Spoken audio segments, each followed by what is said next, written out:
At 6'6" and healthy otherwise, Rolando Bonilla was under attack by the coronavirus. He spent 6 days in intensive care, injected with remdesivir, unsure if he'd make it out alive. I remember when I was in the hospital, and I almost died of COVID. I remember that night crying, and crying because I kept seeing my kids without a father, and then I kept seeing Perla without a husband, supporting her through raising 3 kids, and one that really needs a lot of support. The most important job I've ever had and will ever have is being the father to my kids. I have 3 beautiful kids, Valentina, Matias, Lorenzo. They're a handful, for sure. I mean, my God, they keep us running after them. But I'll also say there's nothing more exciting than seeing the world through their eyes, through their lens, seeing how smart they are, seeing them develop their personalities.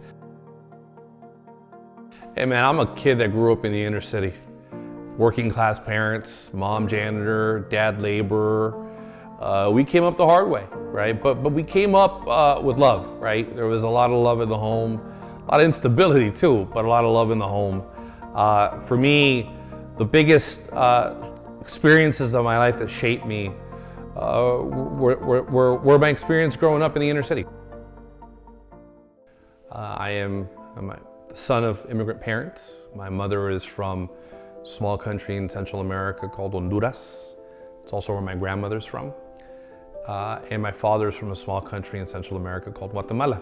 My father's mom was already living in San Francisco, so she kind of opened the door for him to come there. My mom's mom ended up in Little Rock, Arkansas, and then from Little Rock ended up in San Francisco.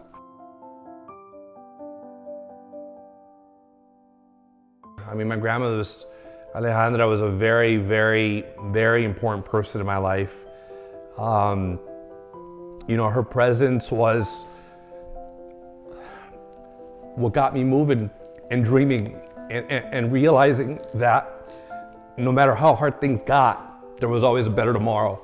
And, you know, that's what gave me hope. I remember one day being at USF and calling my grandmother crying. I couldn't do it. I had 2 jobs. I was at USF. I had a kid coming. And I just felt like at that moment, I felt like it was too much for me. And I called my grandmother crying. And I said, Grandma, I'm dropping out.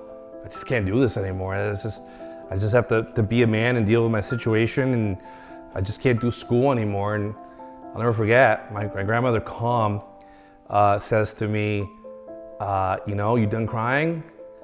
I said, yeah. She was good. Now hang up the phone and go to class. Because part of being a man, as you say, is you have to take all problems head on, and you can't decide which ones make it and which ones don't. You have to deal with all of them, and that stuck with me.